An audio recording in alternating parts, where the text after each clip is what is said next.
ناظرین، drama serial آفت کی نیکسٹ ایپیسوڈ میں ہم دیکھیں گے کہ وہاج کو جب پتہ چلے گا کہ شفا کے لیے عمر اور اس کے گھر والے رشتہ لے کر آئے ہیں تو اس سے تو یہ بات برداشت ہی نہیں ہوگی۔ وہ اپنے باپ سے صاف کہہ دے گا کہ آپ میری زندگی کا اتنا بڑا فیصلہ زبردستی مجھ پہ مسلط نہیں کر سکتے۔ میں اور شفا بچپن سے ایک دوسرے کو چاہتے ہیں اور ہم ایک دوسرے کے بغیر نہیں رہ سکتے۔ نہ تو میں آپ کی عزت رکھنے کے لیے اس بدنام زمانہ وریشہ سے شادی کرنے والا ہوں اور نہ ہی میں شفا کو کسی اور کی ہوتے ہوئے دیکھ سکتا ہوں۔ اب دوسری طرف عمر اپنے والدین کے ساتھ شفا کے لیے رشتہ لے کر پہنچ چکا ہے۔ شفا کو اس کی دوست تیار کرواتی ہے اور شفا مردہ دل کے ساتھ صرف اپنے ماں باپ کی لاج رکھنے کے لیے تیار ہو جاتی ہے عمر کے سامنے آنے کے لیے،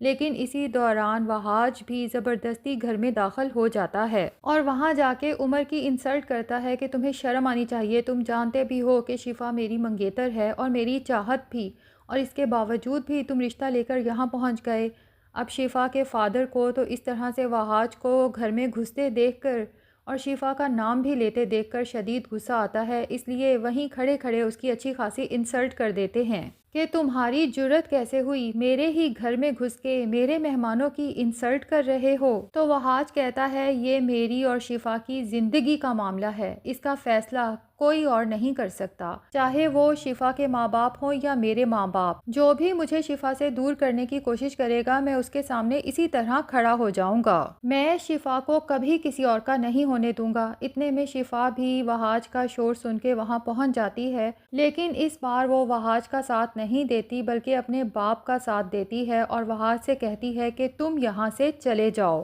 اب عمر اور اس کے گھر والے تو جب یہ ہنگامہ دیکھتے ہیں تو غصے سے کھڑے ہو جاتے ہیں کہ آخر یہ سب ہو کیا رہا ہے، ہمیں بلا کے اتنی بے عزتی۔ کہ شفا کو تو یہ سب کوئی ڈرانا خواب لگتا ہے اور وہ سوچتی ہے کہ کاش میری آنکھ کھلے اور یہ سب خواب ہی ہو، لیکن یہ تو حقیقت ہے۔ بہرحال وہاج شفا کی طرف دیکھتا ہے، وہ تو برسوں کی بیمار لگ رہی ہے، حتیٰ کہ اس نے بہت ہی برائٹ کلر کا ڈریس پہنا ہے، میک اپ کیا ہے، لیکن اس کے باوجود یوں لگ رہا ہے جیسے اس کے اندر زندگی کی رمق بھی باقی نہ ہو۔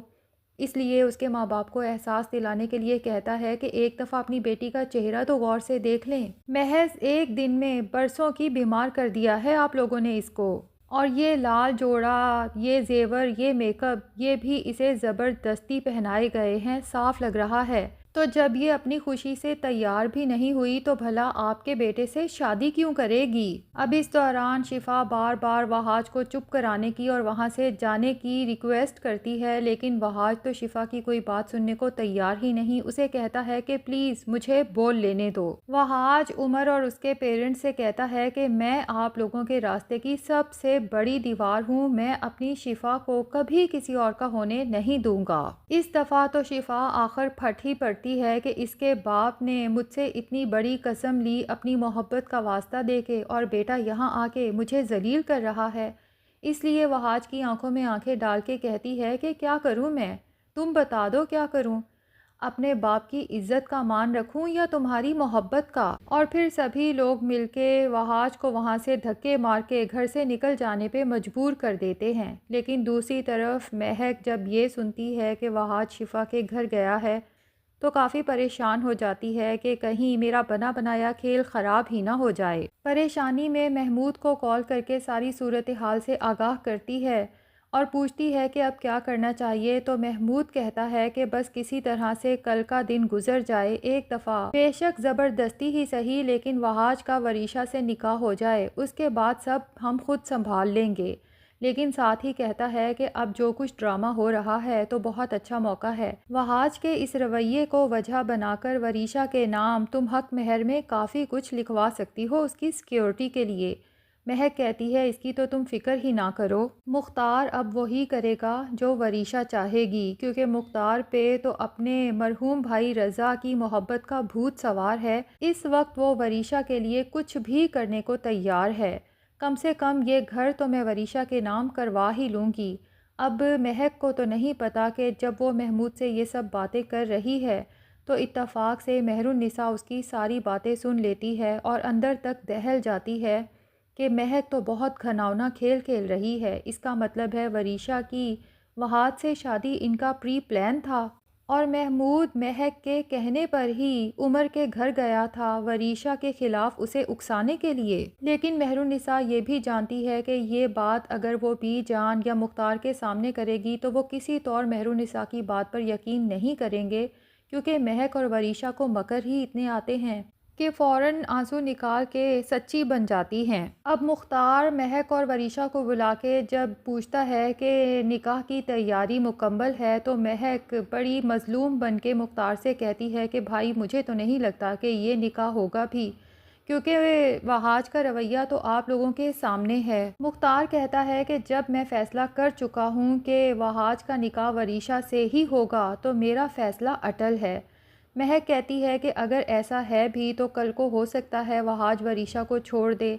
تو میں چاہتی ہوں کہ اگر حق مہر کی رقم وریشہ کی مرضی کی ہو تو اس سے کم وریشہ کا مستقبل سیکیور ہو جائے گا۔ لیکن کوئی زبردستی نہیں ہے، آپ لوگ وریشہ کے بڑے ہیں، آگے آپ لوگ جو فیصلہ کریں ہمیں وہ منظور ہے۔ مہرالنساء تو مہک کی یہ چالاکیاں دیکھتی رہ جاتی ہے، اس لیے وہاج کو سمجھاتی ہے کہ تم اپنی محبت سے اس طرح سے دستبردار نہیں ہو سکتے، وہاں جاؤ، شفا کو مناؤ اور اس کے ساتھ نکاح کرو، باقی کی بعد میں دیکھی جائے گی۔ وہاج اپنی ماں کو بتاتا ہے کہ مجھے تو کل ان لوگوں نے دھکے مار کے گھر سے نکال دیا ہے، بھلا اب مجھے اپنے گھر میں کیسے داخل کریں گے؟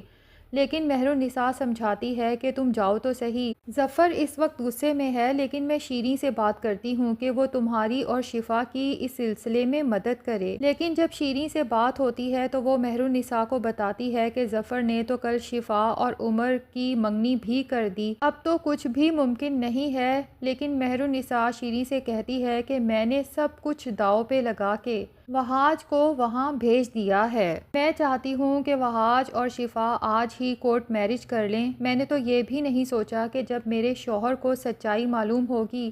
تو وہ میرے ساتھ کس طرح سے پیش آئیں گے اتنا بڑا سٹیپ اٹھانے پر۔ اور پھر شیریں سے کہتی ہے کہ جو میں نے کرنا تھا وہ میں نے کر لیا، اب تمہاری مرضی ہے، تم چاہو تو اپنی بیٹی کی خوشی کا سوچ سکتی ہو یا پھر اپنے شوہر کی بے جا ضد کے آگے اپنی بیٹی کی زندگی بھر کی خوشیاں قربان کر سکتی ہو۔ شیریں کو سمجھانے کی کوشش کرتی ہے کہ ہمارا اپنے بچوں کے لیے جو فرض ہے، میں تو اپنا فرض ادا کر چکی ہوں، اب تم نے اپنا فرض ادا کرنا ہے۔ اور اس بات کا یقین تو میں تمہیں دلاتی ہوں کہ وہاج کبھی بھی شفا کی آنکھوں میں آنسو نہیں آنے دے گا۔ لیکن اتفاق سے مختار مہرالنساء کو شیریں سے یہ سب باتیں کرتے سن لیتا ہے اور پیچھے سے آ کے ایک دم سے کہتا ہے کہ آپ شیریں سے بات کر رہی ہیں۔ اب مہرالنساء تو ڈر کے کال بند کر دیتی ہے، لیکن ہو سکتا ہے کہ مختار خود شیریں کو کال کرے اور اسے کہے کہ برسوں پہلے جب تم مشکل میں گرفتار تھی، تمہارے شوہر کا تمام پیسہ ڈوب چکا تھا، تو ایسے میں رضا نے اپنا چلتا بزنس تمہارے شوہر کے حوالے کر کے تم لوگوں کی زندگیوں کو ایک دفعہ پھر ڈوبنے سے بچا لیا تھا۔ رضا کی یہ قربانی تم لوگوں پہ قرض ہے، اور آج رضا تو اس دنیا میں نہیں ہے، لیکن اس کی روح تو اپنی بیٹی کے لیے تڑپ رہی ہوگی۔ اس کی بیٹی آج جس مشکل میں گرفتار ہے،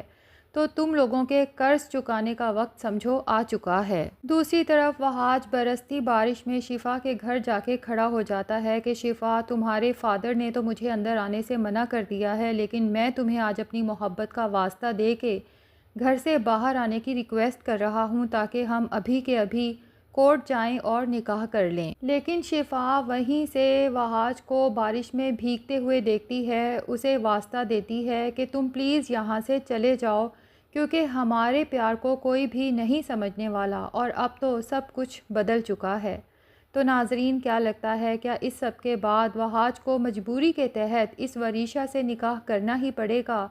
یا نہیں؟ کمنٹ سیکشن میں اپنی رائے کا اظہار ضرور کریں، اور اگر ہمارے چینل پہ نئے ہیں تو پلیز چینل کو بھی سبسکرائب کر لیں۔